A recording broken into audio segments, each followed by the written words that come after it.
For Veterans Day, we're here in the home of Donna DePauw. She is a U.S. veteran. Donna, tell me a little bit about your background. Where were you born? I was born and raised in Sioux Falls, South Dakota. Graduated Washington Senior High in 1980. Tried college at Black Hills State on the other side of the state and didn't work out well.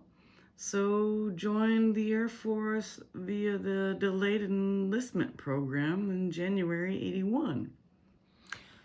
And then raised my hand, swore an oath to defend our Constitution against all enemies, foreign and domestic, and looking for freedom for all. And then basic training at Lackland Air Force Base, Texas, in San Antonio. Yeah. With the 3707th. And tech school at Chanute Air Force Base, Illinois, with the 63rd, where we don't shoot them, we Chanute them, was the expression. For avionics instrument technician for 6 months, and my first base was Minot, North Dakota. I grew up in South Dakota, so I understood why I got that assignment. So you went from freezing cold weather to hot, sweaty weather in all of South Dakota, right? Well, South Dakota, I did not get colder or flatter in North Dakota, Okay. But boy, howdy you can. Oh, I hear you. Because we were on the tundra, 40 Yeah. miles from the Canadian border. Yeah. And 14 months, 2 weeks, 3 days at Minot, where flight line maintenance stops at minus 63 degrees. Oh my gosh. You don't know how sticky a wrench can get onto the palm of your hands. That's that kind of sticky, not the South Carolina, Georgia kind of sticky. No. We're way up in the northern tier. Yeah, I hear you. Yeah. So your work was mechanical? Yes. You have mechanical aptitude. I was electronics. Oh. Mm-hmm. Yeah, and mechanical, pneumatic, hydraulic, blah, blah, blah. But the 5th Avionics Maintenance Squadron at Minot is what I worked on, the B-52s, the KC-135s, the tankers that fueled the buffs, and occasionally some choppers. But, if there weren't enough heaters to go around, wrenches would stick to the palm of your hand and you get safety wire stuck in your finger and you're wondering where the blood's coming from and you can't feel it. That's awful. So let me you've collected some things here on the table to prepare for this, and I appreciate that. Here's your honorable discharge. We covered over where it had your social security number. Thank you for that. Yeah. Honorable discharge, 12th of November, 1991, Staff Sergeant, Regular Air Force. Let's talk about some of these. Here's your SAC. We call that SAC, don't we? Strategic Air Command? Yes, SAC. That was mine. Okay. And is this you then? Yes. Okay. Oh, no. No, that's way later. Way later. No, the document, the Airman of the Month thing for SAC. Let me try to that get was 82. That was 87. This was 87. Yeah. Wow. And where is this in 87? Sidi Slimane, Morocco. Oh. It's an old World War II air base. It was Tent City. Oh my. Okay, and then now we have a community college of the Air Force. It took me a little longer to get than I thought it would, but I got it. So tell me also an Associate of Applied Science, Avionics Systems Technology. So this was do they call it an MOS like they do in the Army? Well, they called it AFSC in the Air Force. Yes. Because they have different codes through the branches.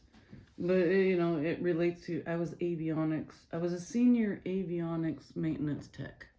Okay. So until the planes were in tip-top shape the chopper, the air transport, were in tip-top shape, they couldn't fly. You and people like you kept them in tip-top shape.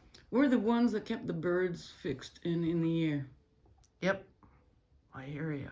They were the birds. I love birds, but we were the ones that made the birds that make noise able to fly. And wherever the jets went, we went. Of course. So, I have seen Mr. Merck get in a B, what was that, a B-17. Ooh, that's an old-timey one. Yeah, and a B-52 is still pretty darn big, isn't it? Oh, it's huge. 8 engines. Yeah. 8 engines. And I was willing to volunteer to work on the engine pressure ratio transducer because it was the dirtiest job. The yuckiest. Yeah. I'm like, no, let me have at it. Yeah, I'll do that.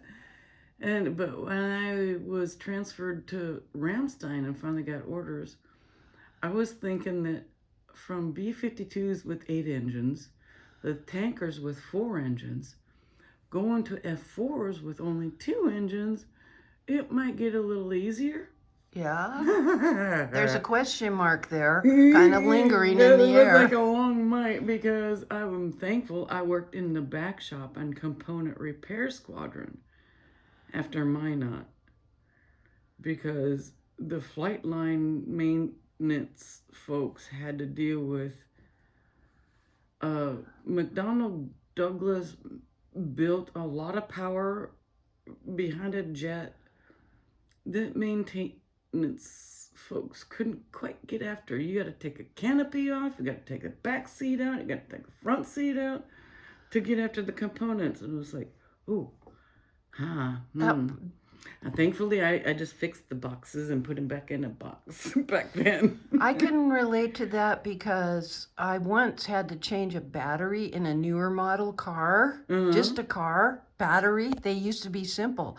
And you have to take like that bar and do this and that. And it's a mess. So that's something that the regular person could relate to. But you're talking jet. Seems like only 2 engines. But really tight compartments, it sounds like. Oh yeah, that was a whole moment. Yeah. I was grateful to be component repair squadron. If I was still on F4s, I don't know if I would have re-enlisted. That tough, huh? Yeah. Yeah. Well, I felt for the guys on the flight line. Well, they needed you. They needed you and your compadres. Sure. So, what countries? Where were you in the world? Where in the world was Donna DePauw? Well, between bases, Minot, North Dakota, Ramstein, Germany, for permanent stations. Yes. For deployments. Yes, that's different. Now we're talking many trips to Spain, Sardinia, Turkey, Morocco, Turkey again. I mean, Spain was a lot. And my vacations, though, that was the fun ones, because Germany, you were so centrally located. You can get anywhere. You can go to the festivals and music in the 80s. And camping. And I do remember going to DePauw after Oktoberfest. It's a shock. And that was a sobering drive home after Oktoberfest. Oh. After a bunch of us GIs. But it was a reminder of why we are there. Why we're here. Why NATO exists. To stop the atrocity of inhumanity to humanity again. Well, and here we are again. And here we are again. So, you also mentioned some service in the desert. Oh, yeah. Turkey, Morocco was the desert. Morocco was the tent city deployment. Yeah, that was this one, guys. Yeah. Remember this picture. Well, yeah, we had the USS Coral Sea offshore with their Navy S6s and Barksdale and the Buffs and tankers. And we had our F-16s doing what we called a dog and pony show.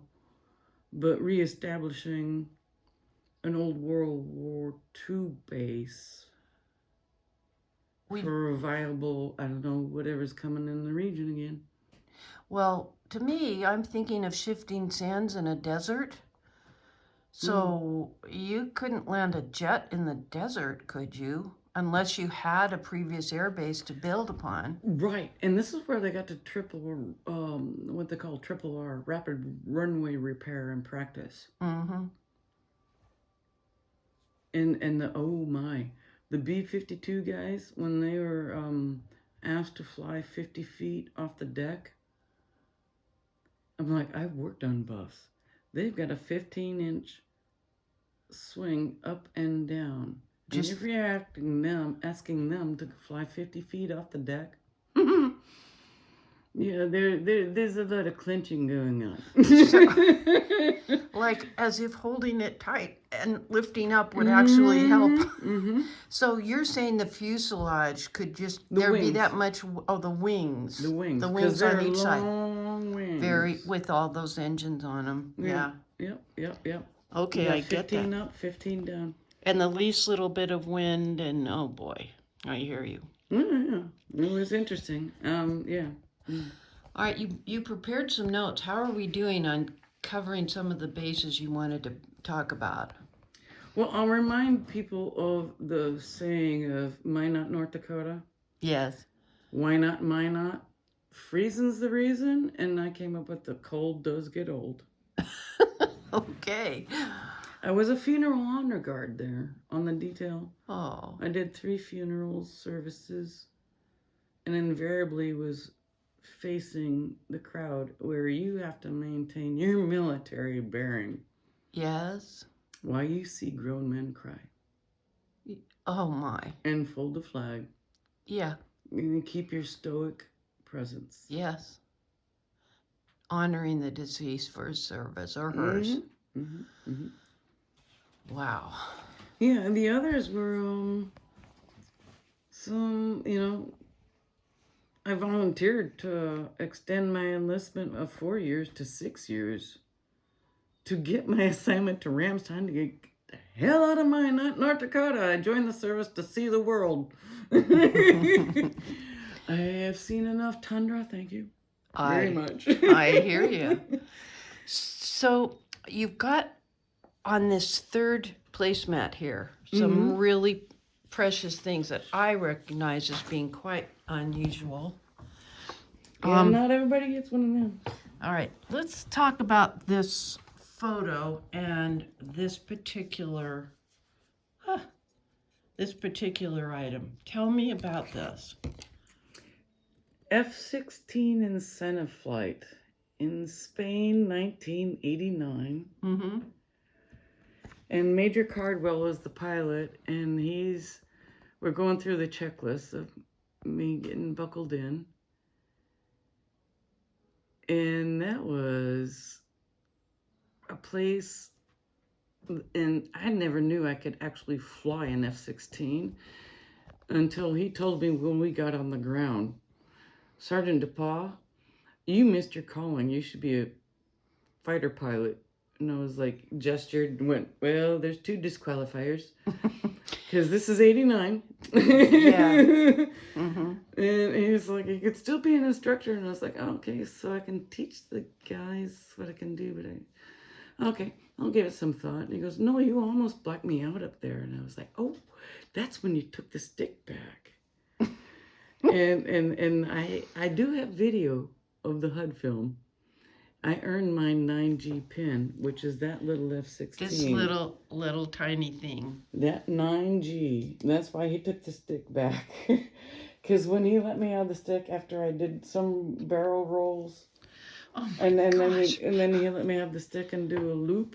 Yeah. I nudged the throttle just a little bit once because I got comfortable with it. I'm like, oh, okay, this is fun. Well, yeah. And when I pulled on the stick, I nudged the throttle just a touch. I mean, it didn't take much. And then pulled that loop and came out and hello, Spain. And that's when Major Cardwell goes, okay, I've got the plane. And then he told me that on the ground. I went, oh, So well, you're saying it's a very sensitive throttle, that it oh, doesn't take yeah. much and you're speeding faster than you thought. Yeah. I kind of threw him for a loop in You the did. loop. Literally. I totally Literally. did. I get it. Oh my. Yeah. Yeah, he was surprised. And I was like one of two people that got incentive flights that didn't, like, need the bag, to puke in. Oh, okay. No, I was chattery, having a great time. I took my camera up there, 35 millimeter Yashica, Yes. and I tell you what, I'd be taking a picture, and all of a sudden he'd pull 3 Gs, and that 1 pound camera goes whoop, Yeah. and it's now 3 pounds. Ooh, okay. But I do have, photos of some of that flight in the terrain. But that was the highlight of my career. So an incentive flight, you earned the right, you earned the privilege of having that because of your service.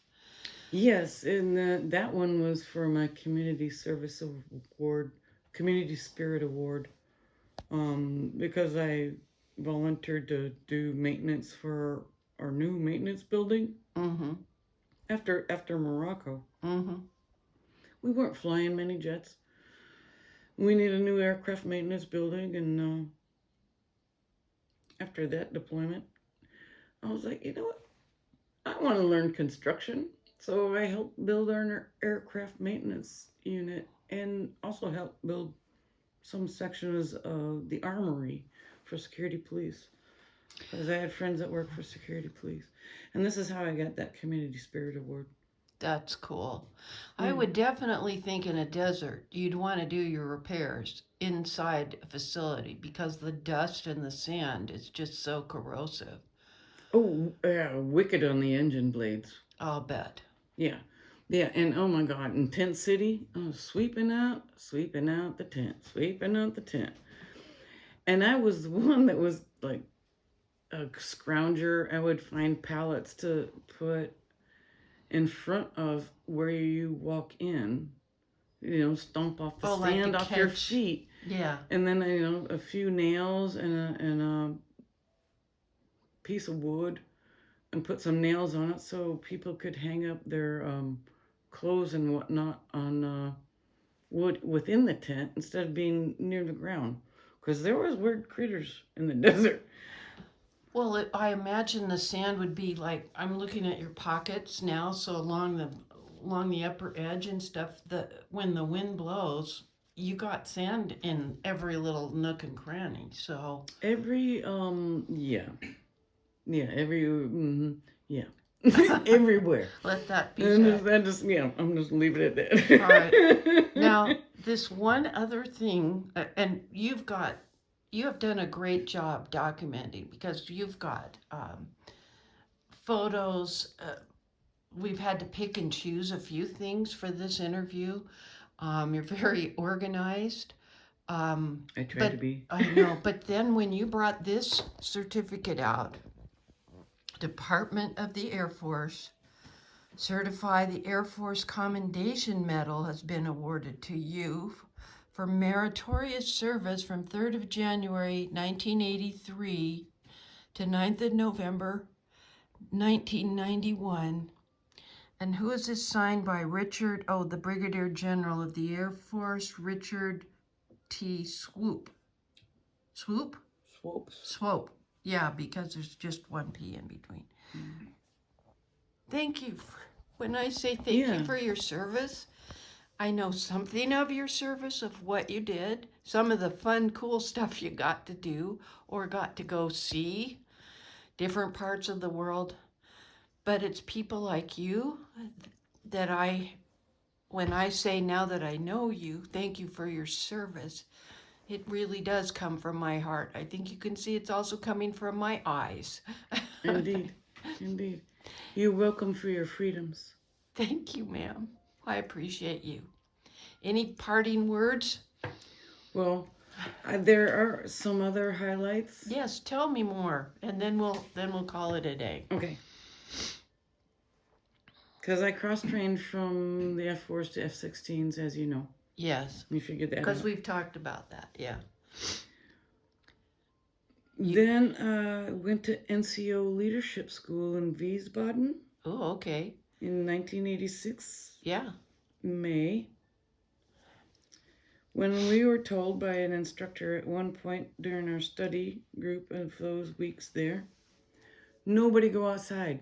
Nobody go outside. It's Chernobyl rain. Oh, no. So, yes, Chernobyl rain came. And to me, that was just a distant, horrible thing. right. But you were within the line of fire of the Yeah. radiation. Yeah, they shut down the city of Frankfurt, Wiesbaden. They shut down all the parks. Nobody go outside. Nobody get in the water. Because radioactivity in the water is worse than just in the air. Yeah. And then the Flugtag air show crash, 88. I really don't want to go see an air show. Well, I'm really reluctant. This is why I do a lot of blessings to the aircraft that do fly over. Because I may not be able to fix them, but I can at least send them good intentions of protection and stay, safe landing with all your pieces parts. That makes sense. Because I picked up many wreckage. F-16s fell out of the sky when they went from Pratt Whitney to GE engines, and thankfully no pilot was trash. But Germans were partying because all of a sudden now we got a jet in our field, and now the Americans are going to pay us for the next 10 years of crops that we can't plant. Okay, cool. So there's those little tidbits. Those are things I would never have thought of. Nobody knows these things unless you've been there. And then in 9 November 89, the Berlin column coming down. I'm like, oh my goodness. Incredible. None of us had a clue. We had no clue. I remember looking I was in the BX looking at car stereo section, and they had smoky glass doors in the section where the TV and the rest of the BX was. All of a sudden I see out of the corner of my eye all these people gathering around the TVs with the looks on their faces of like, something's coming down. Yeah. And I stepped outside and I saw the Berlin being whacked down, and I still get goosebumps on that one. Whew. I'd never thought we would see that. I never thought. No. I still have a little small piece. I did not go there. I was a little scared. Yeah. A little too wild. Yeah. But I did get a chunk from a friend that did go, and it's got white paint and it looks like a chunk of concrete. Yeah. Incredible experiences. But yeah, that after the Berlin Wall, I felt more comfortable going to visit, give it some time, and to visit Yugoslavia, Czechoslovakia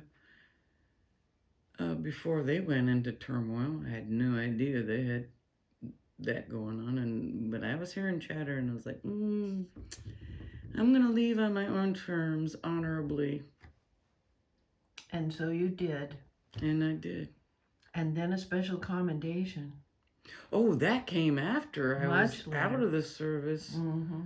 I was so surprised. I got the Commendation Medal and the Humanitarian Service Medal. Incredible. And an oak leaf cluster for a long tour, overseas tour. Because I did more than one. Yeah. So here we are on Guaymas Island. Why'd you pick Guaymas? Divine intervention, and the universe was looking out for me to find my place of peace, calm, and quiet. I can relate. That's part of why we moved here as well.